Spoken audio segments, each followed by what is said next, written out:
My Lords, I rise as the only female speaker in this debate, noting that should we see a restructuring of your Lordship's House in future, we might indeed create some space for some female members with interests in this area.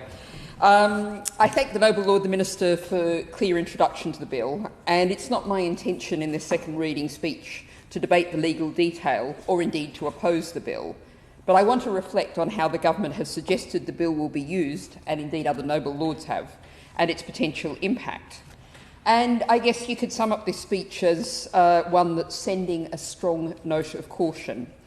I would agree with the noble Lord, Lord Holmes of Richmond, that it is up to us how we deploy the powers in this bill, and that means it's a matter of choice. I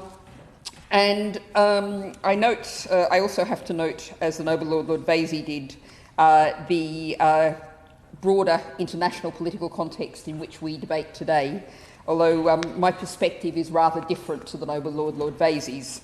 I note that Susie Dent, the lexicographer, declared the word for today of recrudescence, which means the recurrence of an undesirable condition.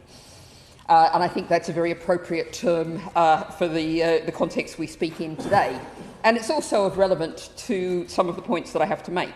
And they come into three main areas. Those are the relationship between the kind of goods that we're talking about here and corruption and fraud, the situation that we have in the UK economy where we have too much finance already, and thirdly, the environmental impacts of cryptocurrencies and other digital resources and things that we're talking about here. Now, since we're in this committee, I'm reminded of a quote from the noble Lord, Lord Evans, who was then the chair of the Committee on Standards in Public Life, although speaking in a private capacity, in a debate on corruption secured by my noble friend Baroness Jones of Moulsecoomb. And the noble Lord, Lord Evans said, and I quote, and he was referring to the recent, perhaps the recent decade or 2 decades. I quote, "We have as a matter of policy turned a blind eye to perpetrators of corruption overseas using London for business or leisure purposes," close quote. So if we look around the world and see what cryptocurrency in particular is associated with, it opens up entirely new and very lucrative avenues for scammers, for terrorists, for plutocrats, for oligarchs, for dictators, and they've been using them. There's, of course, the very well-known Sam Bankman-Fried FTX exchange case from the US, and indeed the most recent figures from the FBI from September show that just in the US alone, consumers lost more than $5.6 billion through cryptocurrency-related fraud. That's a 45% jump from 2022. I note that here in the UK, our officials, after a very difficult and complex and no doubt expensive investigation, seized £3 billion worth of Bitcoin in April, and the Chinese apparent owners of that Bitcoin are now seeking to get it back. We start to think about the costs, and they're starting to very much add up here. And I think, I have to contrast that with a government press release dated 11th of September. It says, and I quote, where it says, "We want to be in pole position in the emerging global crypto race. We want to be in a position as a global leader in crypto assets. We are already a leader in global corruption and fraud. How much do we want to magnify that leadership in corruption and fraud?" And I also note that, actually following on from some comments of the noble Lord, Lord Vasey, that this is also very much an equalities issue. I'm sure many noble lords have seen the no doubt expensive and high-profile advertising campaigns for cryptocurrencies, very clearly targeting particularly young, minoritised communities that are suspicious with good reason of the traditional financial sector with its association with colonialism and slavery, but who are at risk of being exploited by a new Wild West of finance. Now I come to my second point, which is about the issue of too much finance, and I'm going to quote a study that I've quoted before in your Lordship's House, but it really is worth going back to, from the Sheffield Political Economy Research Institute, which back in 2018 concluded that the UK had lost £4.5 trillion over 2 decades because of its oversized financial sector.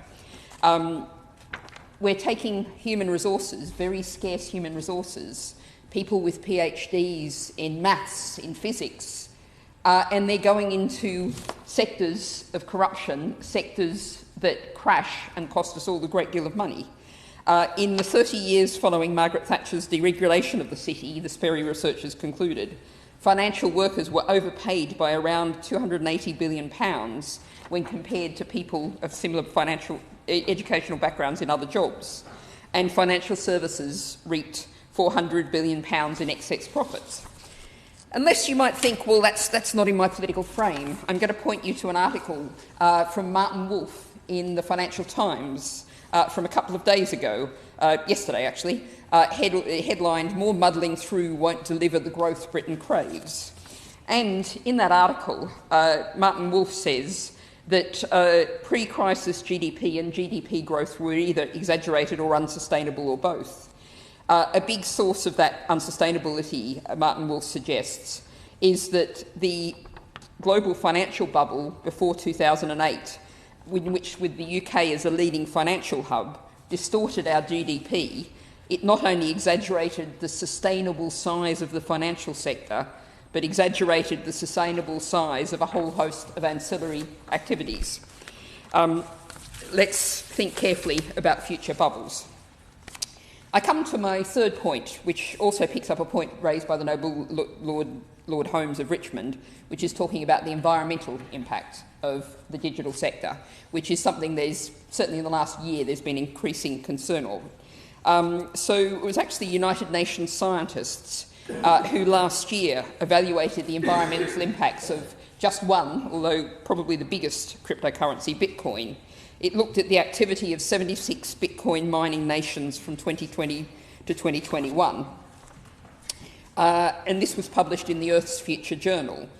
If Bitcoin were a country, its energy consumption would have ranked 27th in the world, consuming 173.42 terawatt hours of electricity. That's about the equivalent of Pakistan, with its population of 230 million people. And energy footprint is just one aspect of this. The water footprint over a similar time would have been enough to fill 660,000 Olympic-sized swimming pools, would meet the current domestic water needs of more than 300 million people in rural sub-Saharan Africa. The land mining footprint of Bitcoin activities was 1.4 times larger than the area of Los Angeles. My lords, we're talking about growing this, seeing how far we can make it go. What can the planet bear? So those are my main 3 points, but I have a couple of final questions or comments to put to the Noble Lord the Minister. I first of all want to say that there's been some discussion about non-fungible tokens, and I'd have to say that securing that area when we think about the way in which our artists, through Brexit, loss of government funding, etc., have been scrabbling around, struggling for financial income, securing non-fungible tokens in the art world might be a good thing, so that's something small to celebrate. But I know that, and indeed the Noble Lord the Minister in his introduction talked about virtual carbon credits as being covered by this bill. Now we know, of course, again, that carbon offsetting has been an area of massive fraud and corruption, an absolute failure of governance. So I wonder if the Noble Lord the Minister, either in his summing up or perhaps in a letter to me, might be able to reflect on how the government is going to deploy this bill to ensure that that is not the situation. And finally, I come to a slightly more abstract area of consideration, and then a concrete one. The abstract, first of all, digital spaces are now where many of us meet, gather, communicate, conduct politics, conduct democracy. They are in some ways a new kind of commons, if we think about the commons were the public spaces where people could gather on the street. I'd ask the Noble Lord the Minister, and again I'll understand if he would write, to reflect for me on how this might affect public use of digital spaces, or indeed digital knowledge. And this is a very concrete question that I'll finish with.